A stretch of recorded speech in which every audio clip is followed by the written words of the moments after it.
Bienvenue à vous. Merci de vous être connectés et de nous suivre attentivement durant cette matinale. Alors, je me présente, je m'appelle Jamil Laban, je suis spécialiste Contact Center chez Cisco et mon rôle consiste à promouvoir auprès de mes clients et partenaires un ensemble de solutions qui transforment leur gestion de l'expérience client et leur efficacité opérationnelle. Pour ce faire, aujourd'hui, nous avons rassemblé une table ronde d'experts pour vous présenter les 6 bonnes raisons de repenser votre stratégie WFM. Comme vous le savez, Cisco Webex Contact Center offre une expérience complète et adaptable. En complément, nous mettons en avant ce matin la solution de Workforce Optimisation, nativement intégrée et développée par notre partenaire clé qui est Calabrio, et qui excelle dans l'optimisation des ressources humaines et la gestion des performances. Bien entendu, un outil seul ne sert à rien. Pour garantir le succès de ces initiatives et de ces projets, je m'appuie ce matin sur la présence d'Activeo, un acteur reconnu dans le domaine du workforce management. Activeo apporte tous les jours une expertise stratégique et opérationnelle dans la conception et l'intégration de projets WFM modernes, aidant ainsi tous nos clients à maximiser la valeur de ces outils puissants et à répondre aux enjeux de planification, d'optimisation et d'engagement des équipes. Alors sans plus attendre, j'ai le plaisir d'être entouré ce matin, je le répète, de 2 experts en la matière. Hussein Kamel, stratégique consultant chez Calabrio, qui ne fait que des projets de planification et d'optimisation, et Yolande Lemercier d'Activeo, spécialiste en intégration et en conseil en déploiement sur les solutions de workforce optimization, de planification, de prévision et d'adhérence. Bonjour. L'objectif de cette session, c'est de disposer d'un éclairage à la fois technologique, fonctionnel et métier sur les enjeux de la planification des effectifs dans le cadre d'un service client. Alors, n'hésitez pas à poser vos questions durant cette session. À la fin du webinaire, nous y répondrons. Les outils d'aujourd'hui, les outils de workforce management moderne, utilisent l'intelligence artificielle et l'apprentissage automatique pour prédire les besoins en personnel avec une plus grande précision. Cela permet de s'assurer que les bonnes personnes possédant les bonnes compétences sont disponibles au bon moment. Alors découvrons sans plus attendre la première bonne raison de repenser sa stratégie WFM. Car les chiffres sont parlants, 75% des centres de contact rencontrent aujourd'hui des difficultés pour planifier le personnel adéquat afin de répondre aux besoins des clients. Le sureffectif, le sous-effectif et les niveaux de service irréguliers résultent bien souvent de systèmes obsolètes et de processus dits manuels. Cela crée des inefficacités coûteuses et des risques de non-conformité. Alors sans plus attendre et pour ouvrir la discussion, je me tourne vers nos experts pour positionner le sujet. Comment faire une bonne prévision et qu'est-ce qu'une bonne prévision? Hussein, c'est à toi. Ah, et donc, bonjour, Jamil. Et donc, je pense qu'une bonne prévision consiste à obtenir les prévisions les plus précises possibles, avec un écart de moins de 10% par rapport au réel sur 90% des jours du mois. Et donc, lorsqu'on fait la planification, il est donc essentiel de s'assurer que nous couvrons bien la courbe de charge pour chaque créneau horaire et pas seulement pour l'ensemble du jour. Et c'est pour cette raison qu'il est nécessaire d'avoir des prévisions détaillées pour chaque créneau, pas uniquement au niveau global de la journée. Par exemple, une très bonne pratique consiste à mesurer combien de créneaux par jour atteignent une précision de plus ou moins 10%, puis à calculer pour l'ensemble de la journée le pourcentage de créneaux ayant atteint cet objectif. Ah oui, Hussein, c'est très vrai. Et j'aimerais bien ajouter qu'il faut absolument avoir une très bonne connaissance de son métier, de son marché, de son activité. Je vais prendre un exemple, un garage en Haute-Savoie. On sait qu'il va y avoir un pic de flux 2 fois par an au moment du changement des pneus saisonniers. Un autre exemple, les magasins à la période de Noël, ils vont avoir de nombreuses demandes d'échange, de remboursement parce que, on a reçu la mauvaise taille en cadeau. Et donc, on va faire en sorte de s'adapter à cette, saisonnalité, tout simplement. Hmm. Alors Hussein, Yolande, comment dimensionner l'équipe par rapport aux prévisions de charge? Donc, je pense que l'idée, c'est toujours de trouver le bon équilibre pour éviter un excès de ressources et des manques pour chaque créneau interjournalier. Et donc, après avoir effectué le calcul de volume et la durée moyenne des appels, nous devons calculer le nombre d'effectifs nécessaires. Cela se fait à l'aide des outils comme Erlang-C ou des versions modifiées de cet outil, par exemple, dans les différents outils WFM. Il faut ensuite intégrer au calcul le taux de réduction prévu, appelé en anglais le fameux shrinkage. Cela correspond aux pertes que l'on peut anticiper lors de la navigation. Par exemple, si nous prévoyons 100 agents, mais qu'en réalité, nous n'en aurons que 90 disponibles à cause des maladies, des congés de formation, des autres activités, nous devons donc ajouter ces ajustements dans le calcul. Oui, Hussein, c'est très vrai. Euh, et je pense que au-delà de l'outil, il faut surtout faire attention à bien définir sa stratégie et il faut qu'elle soit alignée avec les objectifs de qualité de service qu'on a. Par exemple, une conciergerie de luxe, elle va peut-être chercher à faire de la surqualité, donc en s'assurant qu'on a un staffing qui est plutôt supérieur aux prévisions de volume. Par contre, un BPO, donc un centre d'appel outsourcé, lui, il va plutôt chercher à ajuster au mieux possible pour éviter des coûts supplémentaires. Ah, tout à fait. On en arrive à la raison 2 de notre webinar, les informations qui nous sont communiquées sur les données temps réel. Les systèmes de workforce management avancés fournissent des analyses et un suivi des performances en temps réel qui permettent aux gestionnaires, aux superviseurs de prendre des décisions basées sur les données à la volée. Par exemple, dans un centre de contact, les données en temps réel sur les volumes d'appels et les performances des agents peuvent aider considérablement les responsables à ajuster rapidement les niveaux de personnel en s'assurant que le bon nombre d'agents est disponible lorsque la demande atteint un pic. J'en arrive à ma question. Comment avoir les bons outils et tableaux de bord pour suivre le maximum d'indicateurs sur les volumes, les flux et les ressources? Yolande, je me tourne vers toi.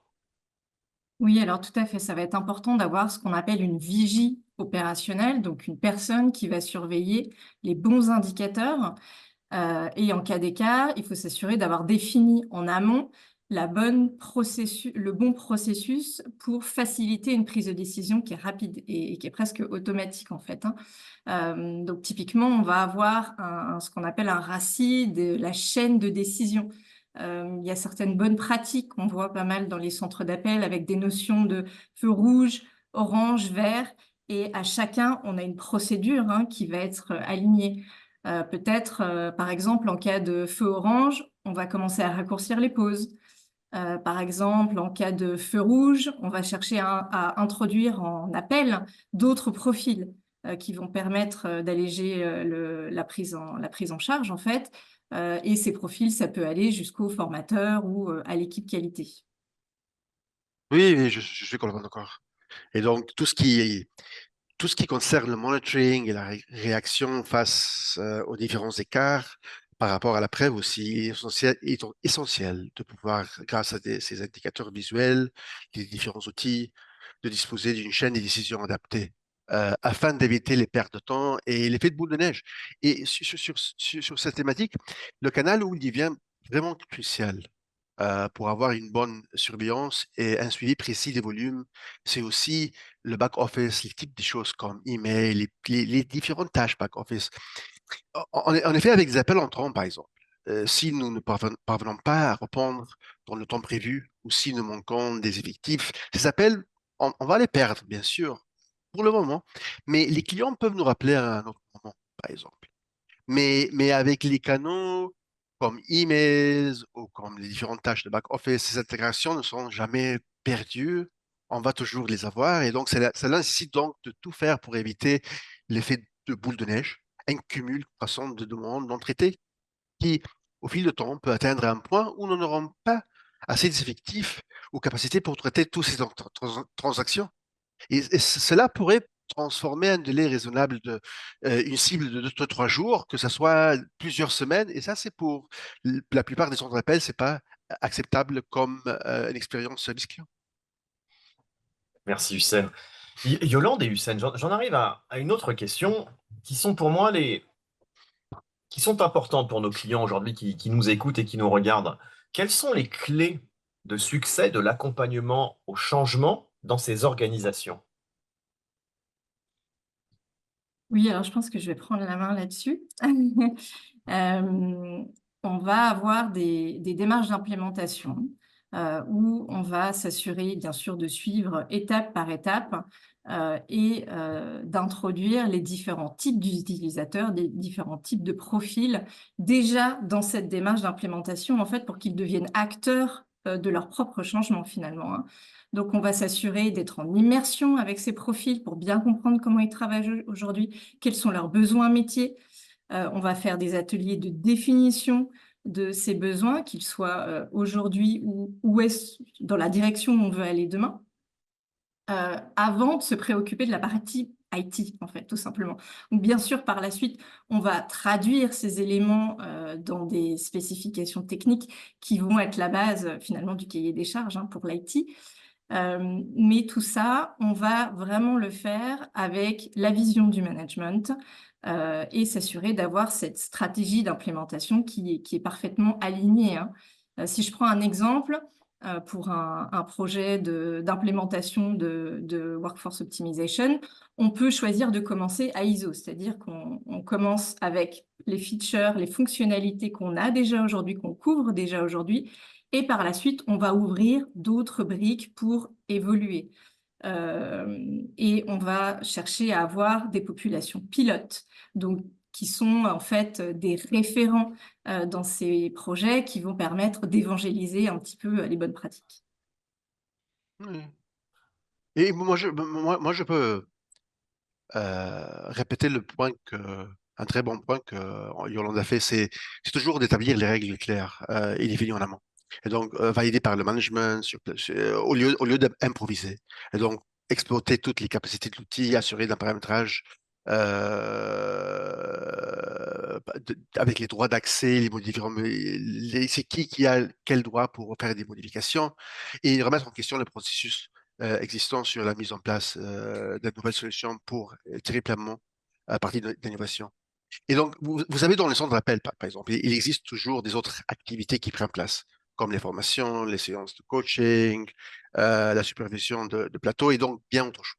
Cependant, lorsqu'il devient nécessaire de demander à nos collègues d'interrompre ces activités pour commencer à prendre des appels, ce n'est pas toujours une décision facile à prendre, ni agréable à exécuter. Et donc, cela dit, il devient essentiel que tout le monde comprenne que si le besoin se présente, nous devons tous travailler ensemble avec un seul objectif commun, répondre aux besoins de nos clients. Merci Hussein, merci Yolande. J'en arrive au point numéro 3 de ce webinaire qui concerne l'automatisation. L'automatisation des tâches répétitives, hein, telles que la création des calendriers, les rapports, la gestion de la qualité, libère beaucoup de temps pour les responsables et améliore la vitesse opérationnelle. C'est une certitude. L'évolution des demandes clients, l'intelligence artificielle, on entend parler beaucoup sur le marché en ce moment, et les tendances du travail à distance nécessitent une stratégie quand même de workforce management flexible qui peut évoluer avec les besoins futurs de votre organisation. Par exemple, pour l'un de nos clients, la mise en œuvre de Calabrio a réduit le temps de reprogrammation de 6 heures à seulement 30 minutes. Comme les horaires changeaient chaque semaine, il s'agissait d'une économie substantielle. Et dans cette chaîne de valeur, Hussein, pardon, quelle est la valeur ajoutée de l'automatisation de la planification? Ah, c'est une très bonne question. C'est presque impossible de réaliser une planification efficiente à la main avec toute la complexité qui existe au quotidien aujourd'hui.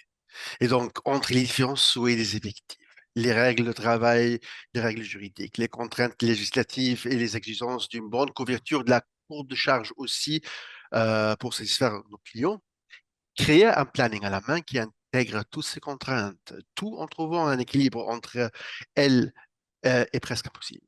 C'est à la main. Même si on peut s'approcher un peu, faire beaucoup d'efforts, dépenser tant des heures, cela nécessiterait tant de travail avec un résultat à peine acceptable. On se trouve constamment coincé entre deux objectifs, répondre aux attentes des clients dans des délais raisonnables et gérer des opérations de manière efficiente. Pour cette raison que la planification manuelle devient pratiquement irréalisable.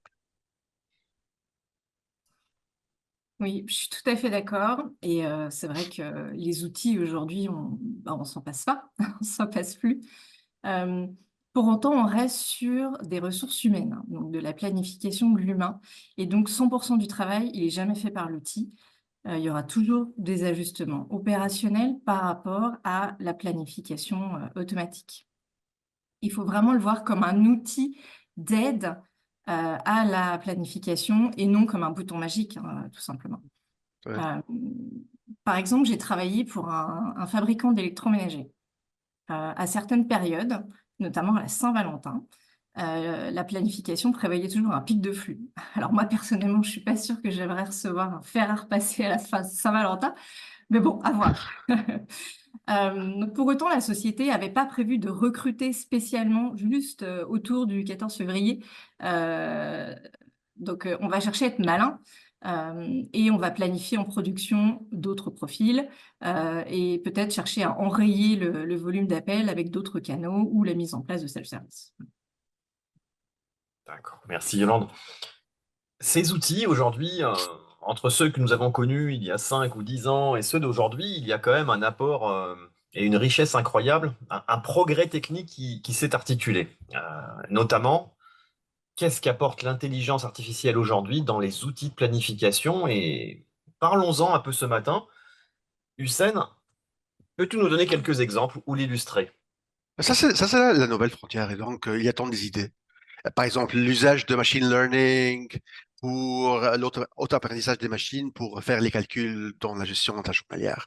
Un autre exemple, les notifications automatisées pour gérer les écarts en temps réel et faire la vigie opérationnelle. Et, par exemple, un autre exemple plus simple, c'est de partager c'est la gestion des effectifs en temps réel, par exemple. Pendant la journée, certains outils permettent de demander aux collaborateurs s'ils souhaitent de travailler des heures supplémentaires en cas de sous-effectif automatiquement. Et l'inverse, si nous constatons un sureffectif, ces outils peuvent proposer aux collaborateurs de raccourcir leur journée en prenant par exemple les 2 dernières heures comme absence car leur présence n'est pas nécessaire pour le reste de la journée. Et ces ajustements sont bien sûr rémunérés ou compensés de manière ou l'autre, mais ils permettent d'optimiser la gestion des effectifs tout en respectant les besoins opérationnels, mais d'une manière complètement automatique. Oui, je suis tout à fait d'accord sur l'optimisation des effectifs. Il faut vraiment voir l'IA comme une augmentation de l'agent ou du superviseur et non comme un remplacement. On va vraiment l'utiliser pour améliorer la performance opérationnelle et la gestion des niveaux de service, hein, tout simplement en centre d'appel. Je vais prendre un exemple. Au lieu de scripter des réponses toutes faites qu'on va fournir aux agents, on va peut-être plutôt avoir un bot qui va être capable d'aller faire des recherches dans une base de connaissances et qui peut pousser des liens de FAQ à l'agent sur la base de mots-clés qui ont été détectés en amont dans la question de l'appelant. Donc, ça rend une conversation beaucoup plus naturelle et ça donne de la valeur à l'humain tout en l'aidant avec effectivement des outils qui vont lui apporter un petit peu plus, encore augmenter ses compétences. Merci Yolande. Sans tarder, nous arrivons à la quatrième raison de ce webinaire qui concerne le taux de rotation du personnel. Donner aux agents des outils en libre service pour la planification et les échanges des horaires permet généralement d'augmenter la satisfaction au travail et de réduire les taux de roulement. Un personnel adéquat garantit que les clients sont constamment servis par les agents engagés et bien préparés, ce qui permet d'accélérer les temps de réponse et d'accroître la satisfaction. Mais le taux de rotation moyen dans les centres de contact se situe généralement entre 30 et 45%. Il est plutôt élevé par an. Certaines estimations allant jusqu'à 50 à 60% selon l'organisation et le secteur d'activité. Environ 30% des agents estiment qu'un manque de flexibilité et les horaires mal gérés les ont amenés à décider de partir de l'organisation. Alors, mes deux experts, je vous pose la question, comment réduire le turnover? Et je me tourne vers Hussein pour commencer. Ah, Jamil, ça, c'est le problème de tout le monde. Et donc, par exemple, une simple idée, ça consiste à offrir aux collaborateurs une vision claire de leur planning via leur interface mobile, par exemple. Cela inclut l'amélioration des échanges des vacations entre collègues, le lissage des plannings pour éviter les absences, ainsi que la possibilité de créer un planning sur mesure à l'avance, par exemple. Ça existe. Un exemple observé chez un client de Calabrio. combien de travailler avec, était l'utilisation seulement de la bourse de change des plannings entre collaborateurs. Et grâce à cet outil, grâce à cette fonctionnalité seulement, il a été possible de réduire le taux de turnover de 8% dans une seule année. Et cette amélioration s'explique par le fait qu'il devient plus facile pour les créateurs de trouver l'équilibre cherché entre leurs besoins et souhaits personnels dans leur vie quotidienne et les exigences de le travail et la couverture de la route de charge. Oui, Hussein, je suis tout à fait d'accord. Je pense que l'objectif est vraiment de chercher à mieux engager les collaborateurs, alors bien sûr sans pénaliser la production, mais on va chercher à les responsabiliser et à les rendre acteurs de leur planning. Par exemple, on peut tout à fait aujourd'hui prendre en compte ce qu'on appelle les desiderata des agents. Quel est leur jour off préféré? Est-ce que ils veulent travailler plutôt le matin, plutôt le soir? Sur quelles amplitudes horaires? Voilà, on va être en capacité aujourd'hui de planifier toutes ces préférences. C'est vrai. Merci à vous deux. On passe sur la conformité. Nous allons parler de la législation du travail dans un cadre légal et réglementaire. Nous savons tous que c'est un casse-tête chinois, quel que soit le pays, d'implémenter des règles du droit du travail dans un outil. Apparemment, c'est une grande force à la fois en conseil chez Activeo et à la fois côté produit, côté Calabrio. La mise en œuvre d'une solution de prévision et de planification, elle garantit le respect des lois du travail, c'est bien ça, telles que les pratiques d'établissement des horaires équitables et minimise le risque de problèmes juridiques. Certaines grandes marques en France ont fait l'objet de poursuites judiciaires pour ne pas avoir respecté le droit du travail, comme la rémunération des heures supplémentaires et le fait de ne pas fournir les pauses légalement requises pour les employés. Alors des amendes records ont été dressées, partant de 1 million d'euros et jusqu'à même 32 millions d'euros. Alors, au-delà d'une sanction purement financière, il s'agit également d'une atteinte à la réputation de cette organisation. Alors, comment vous, les deux experts, comment respecter les contraintes horaires dans le cadre contractuel légal d'un pays? Yolande, je me tourne vers toi. Oui, alors déjà, effectivement, à nouveau, là, on va se baser sur de l'humain, pas que sur les outils. Donc, c'est très important de connaître les exigences légales de son pays, les exigences contractuelles et les pratiques dans un même groupe. Donc, on va bien sûr faire attention aux heures supplémentaires, aux congés, aux jours fériés, le nombre de jours qu'il y a entre deux vacations, les pauses dans la journée. Et tout ça, dans chaque pays, ça va être effectivement très différent. Donc, je vais prendre l'exemple des durées légales. En France, 35 heures par semaine. En Espagne, en Italie, on est à 38. En Suisse, on est à 42. Donc, quand on installe un outil et qu'on va le faire dans X pays pour X équipes, assurez-vous de bien vous faire accompagner sur ces éléments. Demandez à votre intégrateur, demandez à votre éditeur, faites-vous accompagner, assurez-vous de bien faire des ateliers avec les équipes légales de la société. Oui, oui, et Yolande vraiment a raison, puisque on a besoin de lancer le problème dès le début au prestataire. Et donc, la meilleure approche, à mon avis, c'est de demander au prestataire, comme Calabrio, comme nous, dans notre cas, de simuler différents plannings avant même d'acheter l'outil. Ces simulations devraient prendre en compte les règles juridiques spécifiques en vigueur de l'activité, les différents pays. Un outil avancé devrait normalement être capable d'intégrer facilement ces différentes règles et lois pour produire un planning conforme aux ces différentes exigences légales par pays. Et cependant, il est toujours plus prudent de demander au prestataire de démontrer dès le début ses capacités avant même d'intégrer l'outil afin de s'assurer qu'il répond bien à vos besoins. Merci Hussein. Nous en arrivons à la raison 6, hein, le travail hybride.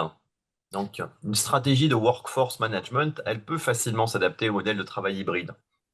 Travail hybride, on entend par le travail au bureau et à domicile. C'est le shift que nous faisons, moi-même, que je fais chaque semaine, de temps en temps au bureau, de temps en temps à domicile.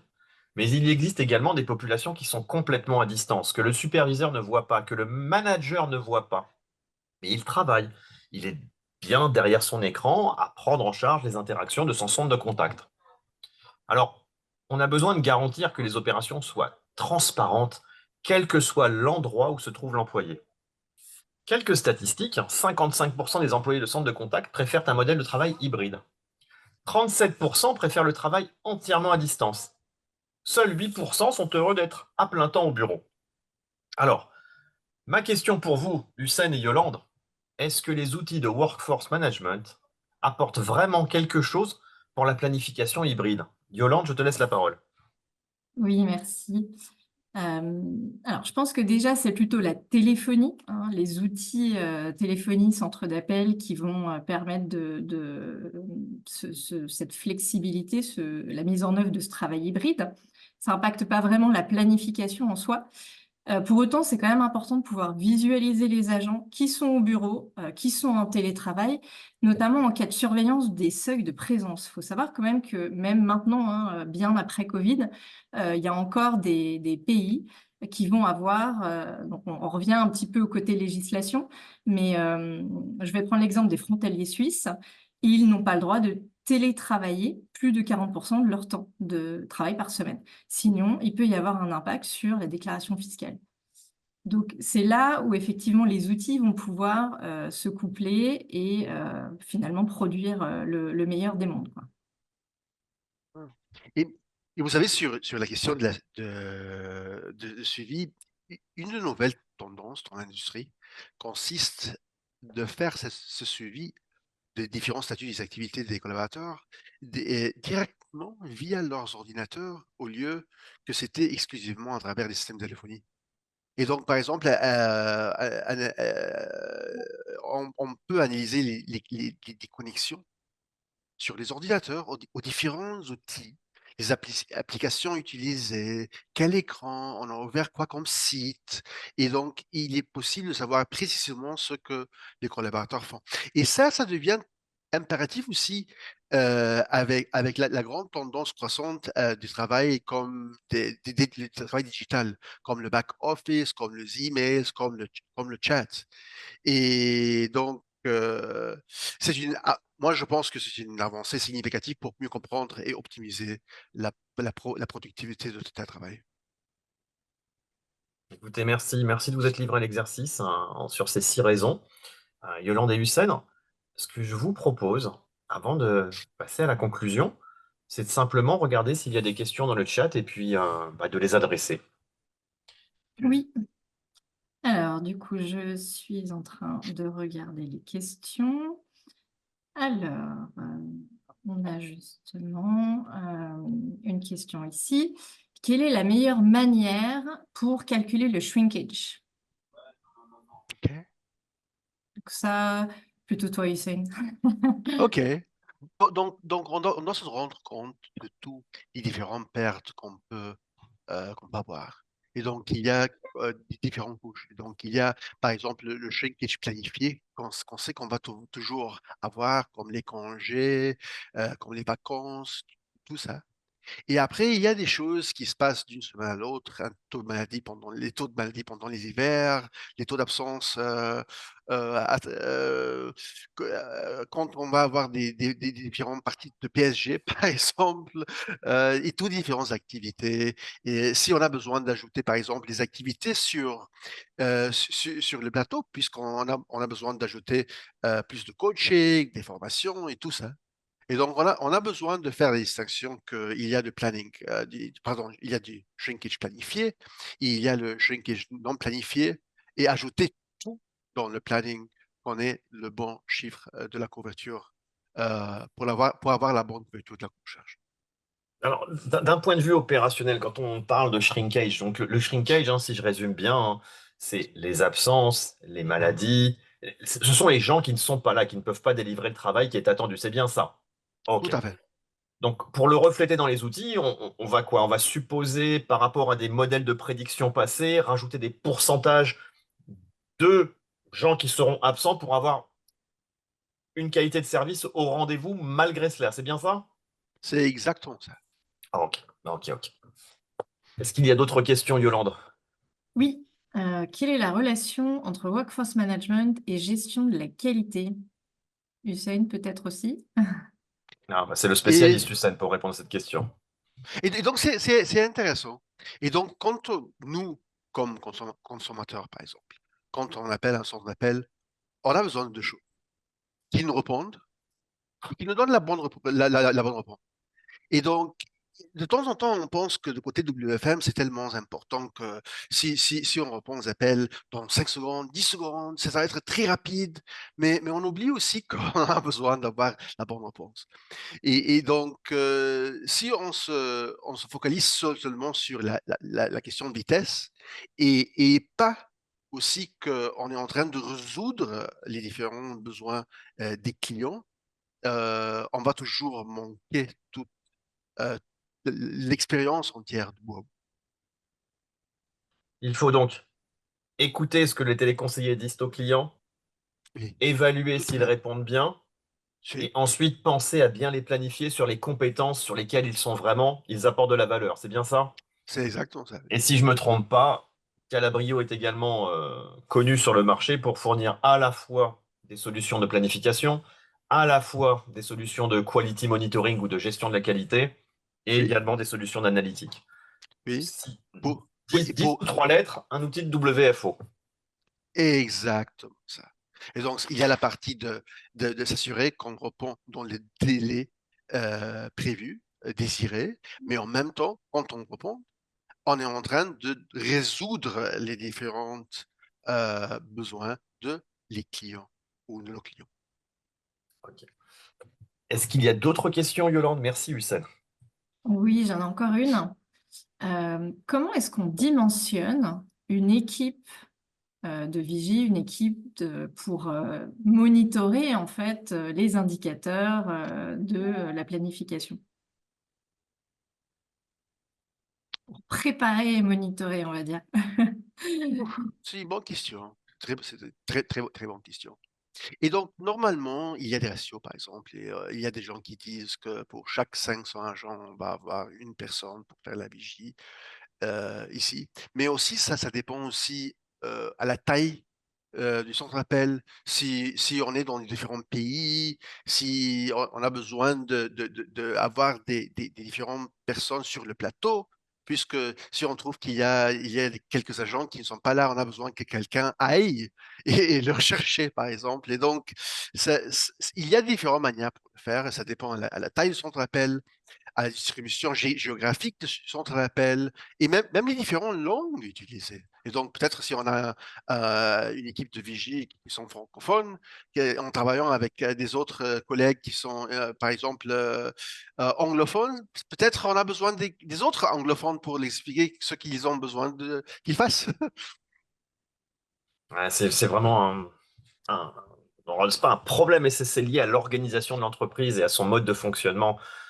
Il y a effectivement des entreprises qui ont un plateau de centre de contact, donc il y a un superviseur pour superviser l'ensemble de ce plateau, mais on a également des organisations un peu plus disparates et plus dispatchées, dans lesquelles il y a des régions qui rentrent en compte. Et c'est vrai que pour monitorer tout ça, on a besoin de quelqu'un plutôt local pour monitorer les équipes et les superviser en local.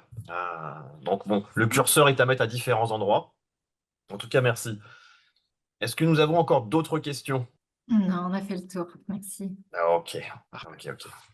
Alors, je vous pose la question à tous les deux, les experts. D'après vous, pour la bonne mise en place d'un tel outil entre les mains d'un planificateur, il faudrait que ce planificateur gère à peu près combien de téléconseillers pour que cet outil soit rentable, j'ai envie de dire. C'est une question qui va se poser classiquement pour tous les gens toutes les entreprises qui vont prendre cette décision.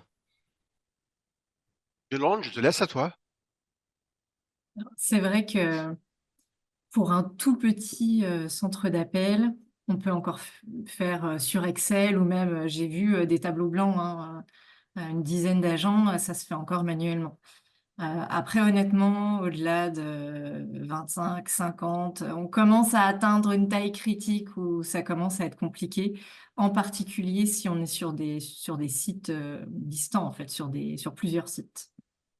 Ouais, et puis j'ajoute à ce que tu dis, Yolande, ce qui est tout à fait pertinent, c'est que on a tendance à voir les outils de planification de WFM comme des outils gérant en général principalement les flux de téléphonie, ce qui n'est plus le cas aujourd'hui.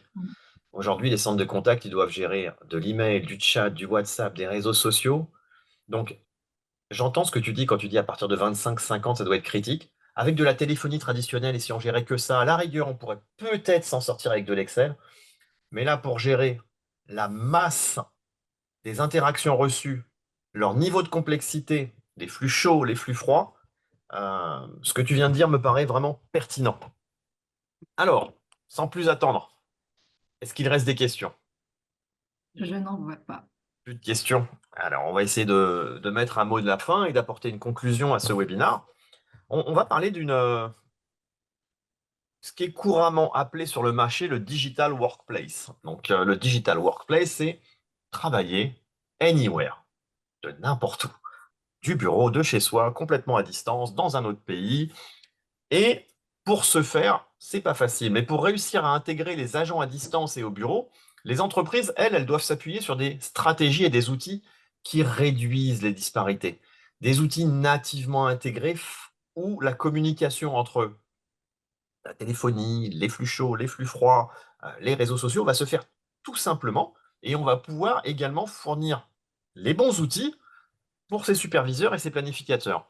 Donc, le concept de digital workforce, de digital workplace, pardon, il vise à créer un environnement numérique collaboratif et fluide qui permet aux employés de travailler efficacement, que ce soit au bureau et à distance.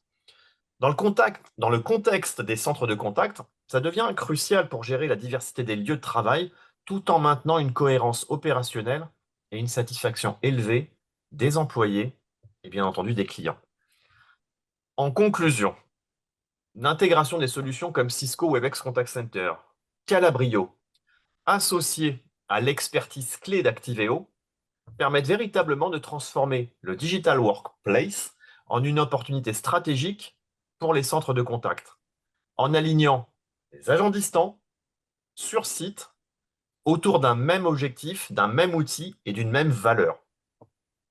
Et pour finir, Yolande et Hussein, que je remercie chaleureusement pour avoir été présents ce matin, Merci à c'est vous. que vous, chers auditeurs, chers téléspectateurs, je ne vais pas dire téléspectateurs, mais vous qui nous regardez à distance, vous pouvez directement contacter Yolande et Hussein, qui sont véritablement des spécialistes. Donc n'hésitez pas, vous avez leurs coordonnées à l'écran.